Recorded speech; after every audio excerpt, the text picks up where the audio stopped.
Pod Network Entertainment. Minsan talo ka, minsan babalik rin sa'yo eh. Etong mga ginagawa ninyo pagka freelancer ka, baba ang bayad, libre and all, pag nagsisimula, pustahan tayo, gagawa ng universe na babalik lahat sa'yo. Tama. Yung kabaitan na binigay mo.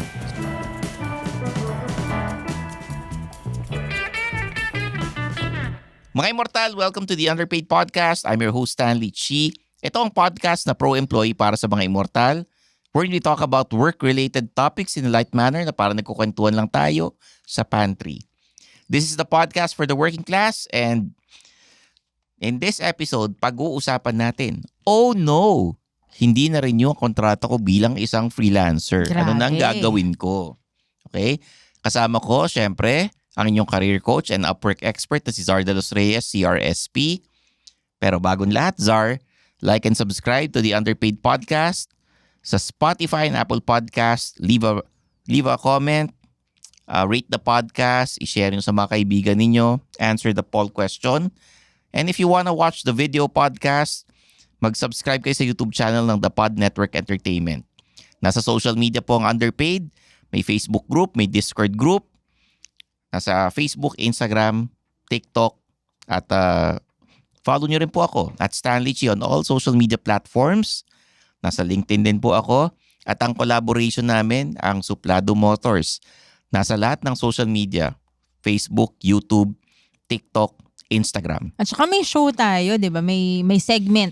May segment tayo sa Julius and Tintin na pinapalabas sa 1PH. Every Thursdays. 4 p.m. to 5 p.m. May segment po tayo doon. Yung Suplado Motors, Road Trip with Stanley Chi. Okay? Zar, social media mo. So please follow me or connect with me on LinkedIn. So it's Zar de los Reyes 1. So may mga activities ako doon. Nagpo-post ako ng jobs doon. And follow me at my other office, PH, on my other social media channels or accounts. Okay.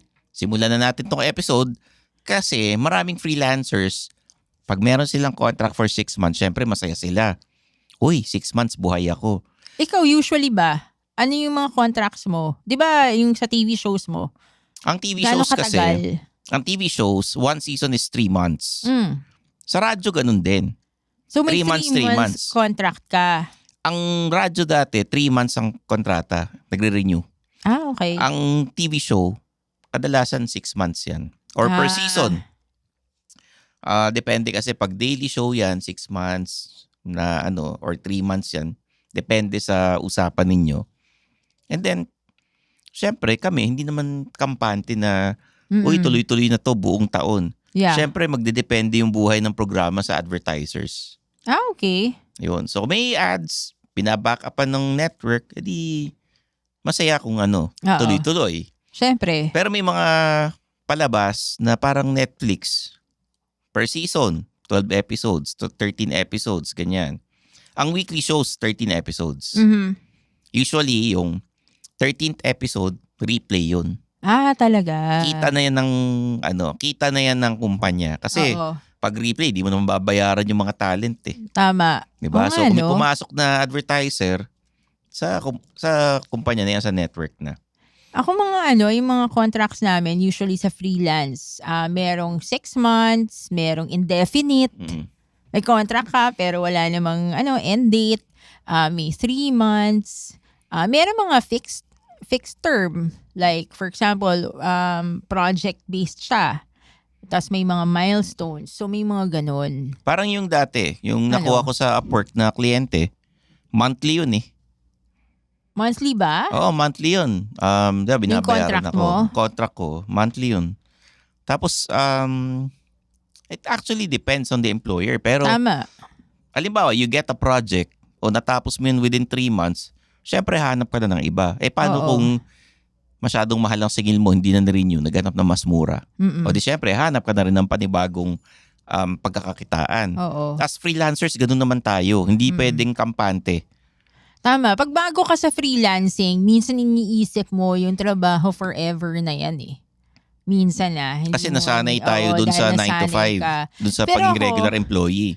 Ako naman, yung one client ko, which is Upwork, kasi contract pa rin ako sa Upwork kasi hindi ka pwedeng maging full-time employee eh. Dapat pag outside of the US ka. So I'm on contract for almost 12 years. Imagine mo. Kaka-renew ko lang kahapon. Binigay yung kontrata ko.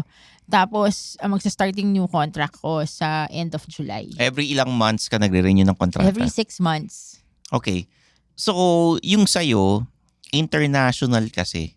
Oo. Yung iba, nakikinig sa atin, syempre may contract sila local. Oo. No? You're as good as your last project.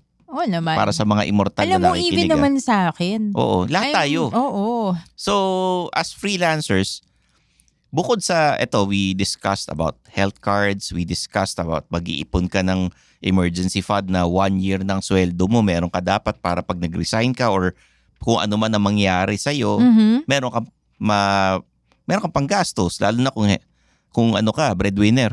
Oo, tama. Diba? So pag hindi na rin yung kontrata mo, dyan papasok yung minsan kukuha ka ng project na hindi ganun kalaki bayad.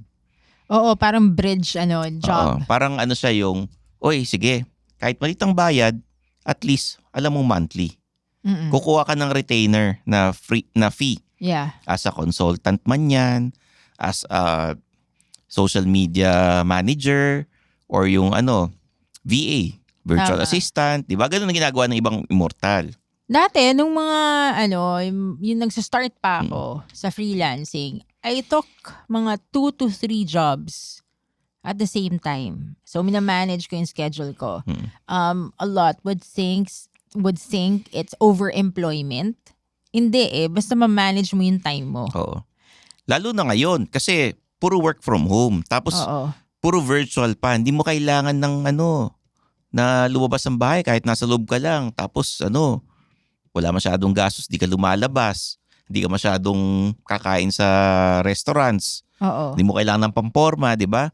Importante, you finish your deadline, magawa mo yung task mo for the day, hindi ayos na. Nakakapag-ipon ka pa, no? So that's one thing you can do.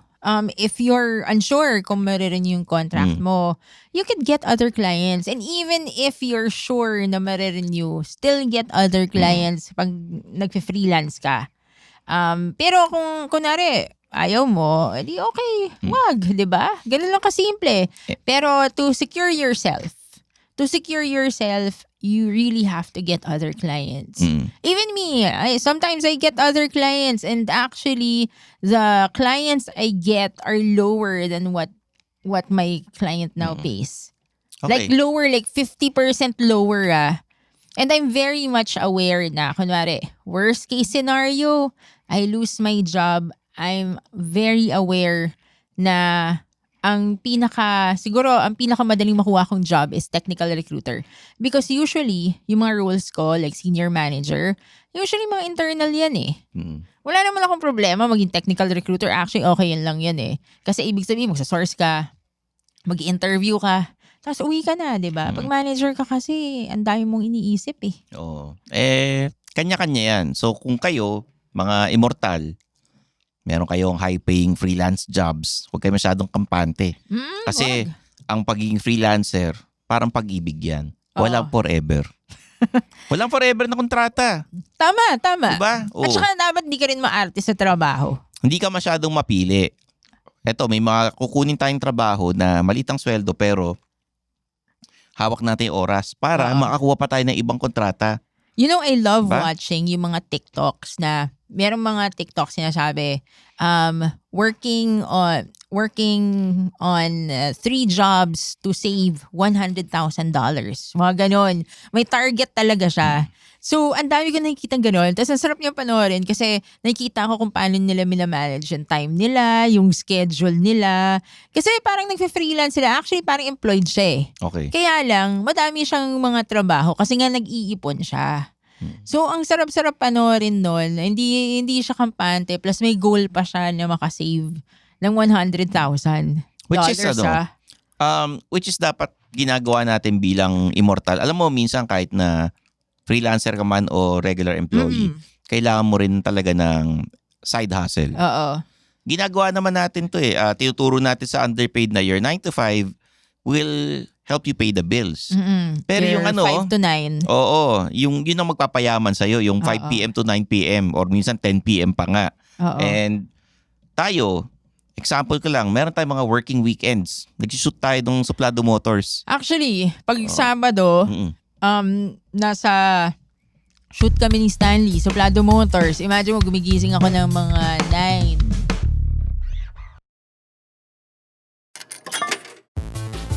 Parents, this is your cheat code to understanding your gamer kid. This is Keri Kita, Guide for Non-Gamer Parents. I'm Ray. And I'm Joey. Hardcore gamers, hardcore parents. Let's learn from each other. Dito, Keri Kita.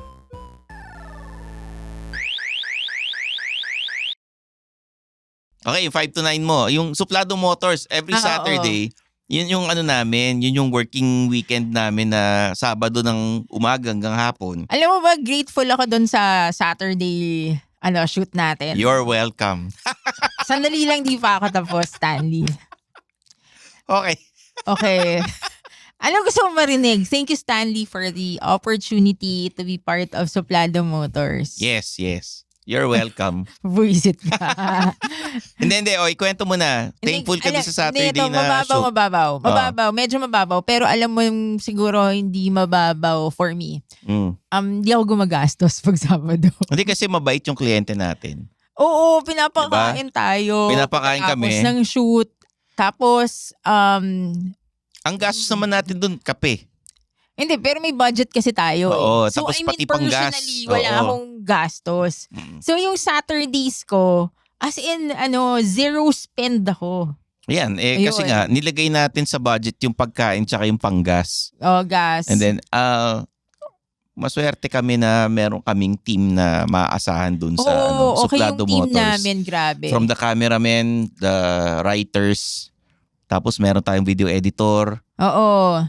We have a client that's very kind. They pay well.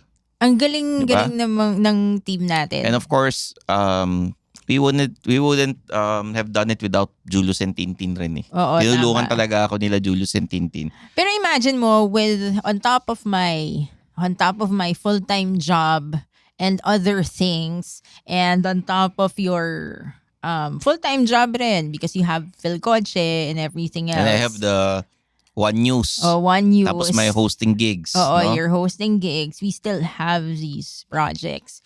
So, I think that's how you do it eh. Lalo na pag nag-freelance ka. Sa umpisa, mahirap maghanap ng kliyente na yung sasabihin mong magtitiwala agad. Kaya papasok dyan yung mga freelance work na mababa ang singil. For example, yung wedding coordinator. Di ba? Yeah. Yung mga ganong empleyado sa Monday to Friday, pag Sabado, wedding coordinator, Sabado, Linggo. Sa umpisa, talagang baba ang bayad sa'yo kasi naghahanap ka ng experience. Lalo na kung walang kinalaman to sa day job mo. Pero hanggang pagtagal-tagal, huwag kayo maiinip kasi aangat din kayo. Oo. Ako, personally, di man ako nagsimula na malaki bayad eh. Nagsimula nga Siyempre. ako, sobrang baba ng bayad. Pero ang habol ko rin is the experience na Oo. masabi ko, ito yung mga na-handle kong kliyente, ito yung mga nagawa ko, ito yung mga, yung dating sales sila, ganito, tapos biglang tumaas. Ayan, unti-unti nagkakatiwala yung mga tao sa'yo. And then, may mga pang-portfolio ka na trabahong tinatanggap. Oo. Ako naman, because I have a contract role. Kahit sabihin mong matagal na ako eh. Anything can happen, 'di ba? So I do get contracts that are half of what I'm getting. Pero madali naman kasi yung ibang mga contracts ko eh. Admin related or recruiter jobs. So, mga nakukuha ko, mga $15 per hour. Pero madali lang yung job. Okay, $15 per hour is medyo sakto lang. Sakto lang na rate ko. Kasi because of your experience. Because I'm very experienced na. Oo, kung Plus, sino ka. Yung years of experience, years of yung you've handled different clients, Yeah. maganda yung So, CV mo, okay di lang ba? na, yung $15, that's low na for me. Pero ito, hindi ako maarte. Kahit sabihin mo, ang rate ko higher than that, Hindi ako maarte. Kasi alam ko yung task, hindi naman ganun kahirap. And hello, makakapulot ka ba ng $15 per hour? Oo. Makakapulot ka ba ng $10 per hour? And even a very simple task. For example, gagawa ka lang ng spreadsheet or whatever. And let's say, people will pay you $10 lang for that simple task. Imagine mo, that's 500 pesos. Pang-ulam mo na yun sa isang araw. Oo. So, my point is, hindi ako maarte pagdating sa contracts ko. Kasi I know that I need to maximize my time. Kasi di ba, in a way, flexible yung time ko eh. May schedule ako, syempre sa gabi. Pero, outside of that, my time is flexible. Okay. And sayang rin naman yung opportunity sa dumadating sa'yo. Di ba? Kung wala ka namang ginagawa, grab mo na lang. Tsaka minsan ano yan eh. Huwag niyong isipin na bawat galaw or bawat kilos may bayad. Ito, bibigyan ko kayo ng bibigyan ko kayo ng example. I used to be a cartoonist and I draw comic strips. I teach art for kids. Nagkakarikature din po ako. May isa akong kliyente, long time client. Tinulungan ako, binigyan ako ng racket nung summer, ang laki ng bayad. Nung pandemic, binigyan ako ng estudyante. Di ba? So, may utang na loob ako. Naghingi ng pabor. Stan, i-caricature mo naman yung kaibigan namin. Birthday kasi, reregalo namin. Piprint namin sa t-shirt. May mga ganong racket na hindi mo na dapat sinisingil. Unang-una, tinulungan ka before. Pangalawa, yung simple, hindi mo siningil, parang thank you mo na sa kanila yan. So, relationship building. Oo. Kasi alam ko in the future, pag nangailangan ako, magpapasa na naman ng kliyente sa akin yan. Tama. And you build yung relationship na para kayo magkaibigan. Oo. Kasi kahit sabihin mong, oo nga, caricature, kailangan maningil. Isipin mo parang practice mo na lang yan. Oo. Practice mo na lang kasi sino pa bang magpapractice sa'yo kunyari? Yung ganyang simpleng caricature, sabihin ako, sandali mo lang ginawa. Yung sandaling ginawa ko niya, matagal ko pinag-aralan. Pero dahil magkaibigan kami, ang laki ng bayad sa akin pagka kinukuha ako. Yan na yung thank you ko sa kanila. And they're asking for the original artwork. Yeah. Na papakulayan. Sabi ko, okay lang, sige.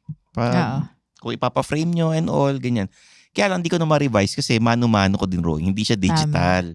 Pero yun ang example na, di ba, relationship building. Minsan talo ka, minsan babalik rin sa'yo eh.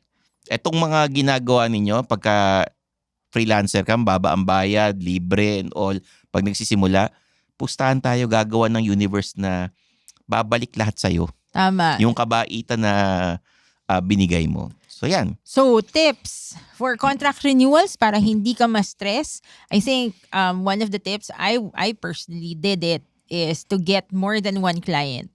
Para at least, di ba, secure ka. If ever you lose one client sa contract mo, then you have another 1 or 2 clients. And then second, yung relationship building. Yan. Di ba? Because that's an opportunity to get rehired or renewed. Kung madali kayong kausap at mabait kayo. Ganyan, magalang.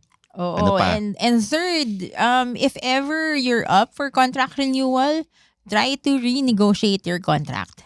Mas mataas or mas mahabang period para at least, di ba, satisfied ka. Tsaka, huwag kayong magpapautos sa mga patibong ng mga kliyente na mababa ang bayad pero kasi tuloy-tuloy ito. Dapat may kontrata talaga. Dapat may contract talaga kayo. Ayun. So guys, sana nakatulong tong episode na ito sa mga freelancers at sa mga immortal na 9 to 5 job. Ito last pala. Mag-ipon ka syempre. Oo. Huwag ka magastos. Importante yan. Oo. Lahat naman, tinuturuan natin na mag-save kayo para sa inyong emergency funds. Okay? Tama. Yun. So, there you have it guys. For Zardalos Reyes, I'm your host Stanley Chi. This is the Underpaid Podcast.